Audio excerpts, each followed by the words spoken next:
이거 바로 잡지 않고서는 민주주의 그 기본 틀이 지켜지지 않기 때문에 제가 얘기하는 거예요. 다 지나갔다 그러는데 네. 지금 아직 소송이 진행 중에 있습니다. 네. 자, 2년 전 4.15 총선, 정말 말 많고 탈 많은 그런 이 총선이었죠. 지금 공천 과정에 대해서는 이 분위기라든가 그간의 저간의 사정을 길지는 않지만 짧게 요약을 해주셨고요. 예, 4.15 총선은 부정선거다라고 하는 그런 그 목소리가 아직도 일각에서 끊이지 않고 나와 있습니다. 그리고 실제로 이 재검표 과정에서 정말 이거는 이런 그 선거는 하나도 없었다. 예, 일장기 투표, 배춧잎 투표라든가 그런 그 실제 증거가 쏟아져 나왔는데요. 예, 지금 4.15 총선은 부정선거라고 규정을 하신 예, 우리 황교안 대표님이 이 자리에 계시기 때문에 제가 안 여쭐 수가 없습니다. 국회 특별조사위원회 발족을 공약을 했습니다. 예, 부정선거 글쎄 설마 했을까라고 아직 예, 그럴 가능성에 대해서 크게 두지 않는 시청자분들이 분명히 계실 텐데요. 자, 이 국회 특별조사위원회 발족을 공약할 정도로 4.15 총선은 부정선거라고 규정을 하신 부분을 다시 한번 설명과 강조를 좀 해주시길 바랍니다. 먼저 부정선거가 있어서는 선거 정의가 네. 구현될 수가 없죠. 네.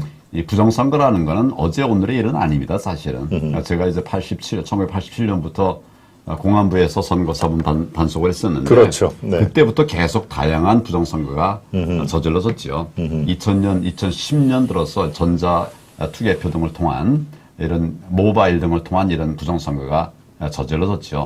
4.15 총선은 부정선거였습니다. 네. 이거는 팩트에 기반한 것이에요. 그러니까 추측이 아니고 팩트에 기반한 것입니다. 제가 재검표 현장 5번 있었는데 4번을 갔거든요. 네. 4번 가서 직접 봤습니다.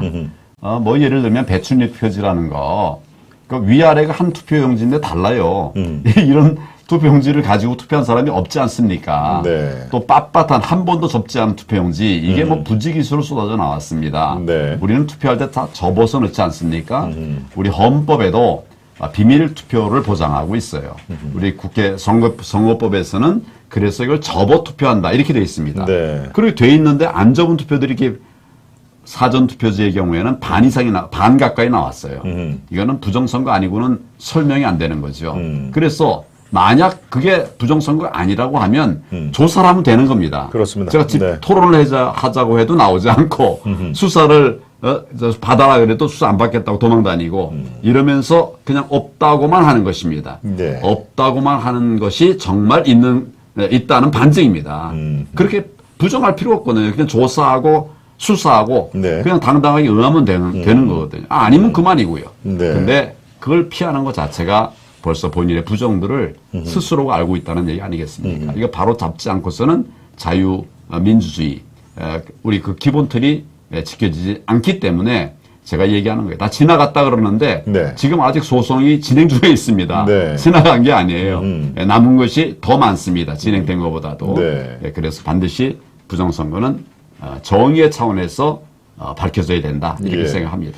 예, 제가 또 한 가지 궁금한 게 일단 이 부정선거 관련 이 소송이 이루어지면은 6개월인가 1년 내에 해야 된다라는 그 규정이 있죠. 180일 이내에 처리하여야 한다. 하여야 한다. 180일이니까 6개월입니다. 예, 그렇습니다. 하여야 한다라고 규정이 돼 있는데 그게 어느 조항에 나오는 겁니까? 선거법에 나오는 겁니까? 예. 공직선거법에 공직선거법에, 나옵니다. 예. 명백하게 돼 있는데 지난 정권에서 네. 이것을 180일은 고사하고 그렇죠. 2년 넘게 지금 처리 안 하고 예. 있거든요.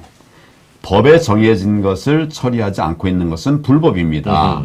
지금 뭐 예를 들면 하루 이틀 늦을 수는 있습니다. 예. 그럼 뭐 물리적으로 어려운 것이 있긴 하겠죠. 그렇지만 그렇죠. 네. 이게 뭐 1년 넘고 2년 넘었다. 이거는 고의라고 할 수밖에 없어요. 그렇습니다. 어떤 목적을 갖고 그렇죠. 고의에 의해서 예. 업무 처리를 지연하면 네. 그게 바로 직무유기거든요. 그래서 저는 이 부분은 반드시 역사의 심판을 받을 것이다. 예. 그렇게 생각을 합니다. 그렇게 지연을 시킨 대법관 이하 그 각급 법원의 판사들 이분들에 대한 어떤 그 경각심을 불러일으킬 방법은 없습니까? 그거는 참 지금 이제 예. 그 선고무효 소송에 대한 재판부는 네. 일선 법원이 아닙니다. 네. 대법원입니다. 그렇죠. 단심인 거죠. 대법원만의 단심. 책임입니다. 네. 그래서 이 책임을 우리 판사들 전반에게 돌릴 그렇군요. 일은 아니고요. 네. 대법관의 문제고 방금 네. 뭘 질문하셨죠? 네. 이런 지연을 시킨 예, 그 예. 대법관들에 대한 어떤 국민의 이름으로서 아니면 실제로 또 다른 현행법으로서 그분들에게 실제로 어떤 그 경각심을 불어일으킬 그런 그 방안은 전혀 없는 겁니까? 그냥 지연시키면 지연시키는 걸로 내비둬야 되나요? 아니 지금 제가 답답해. 방금 예. 말씀드린 것처럼 네. 과도한 지연은 직무유기에 해당합니다. 그러니까 그걸 어떻게 다시 또 소송을 통해서 엄벌을 처할 그런 건 전혀 없습니까? 지금 가능성은? 이제 고소를 해놓은 부분이 많이 있습니다. 네. 대법관들의 직무유기에 대해서 그렇죠. 고소를 해놓은 부분이 있고 네. 검찰에서 아직 수사를 본격적으로 하진 않았지만 고소를 해놨으니까 처리해야 될 거 아닙니까? 그렇습니다. 예. 결국은 이걸 밝힐 수밖에 없어요. 그런데 검사가 시작하면 예. 자기 양심에 반하게 부정선거를 보면서도 아니다라고 말을 못할 겁니다. 네. 그러니까 이게 정말 두려워서 예를 들면 섣불리 이렇게 시작을 못하는 측면이 없지 않는 것 같아요. 그런데 아하. 검사가 뭡니까? 정의를 위해서 예. 말 그대로 검사 아닙니까? 예.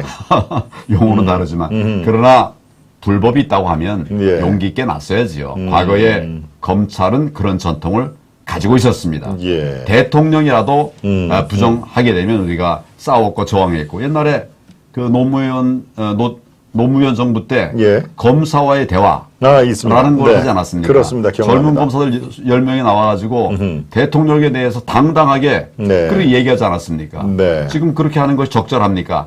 검사에게 전화하는 것이 적절합니까? 예. 이거 부적절을 지적하는 것이거든요. 그런 당당했던 우리 검사의 기계가 다시 되살아날 수 있도록 검사 여러분 힘내십시오. 예. 그리고 국민 여러분 응원해 주십시오. 예. 흔들렸던 것 바로잡기 쉽지 않습니다. 그러나 반드시 해야만 됩니다. 예.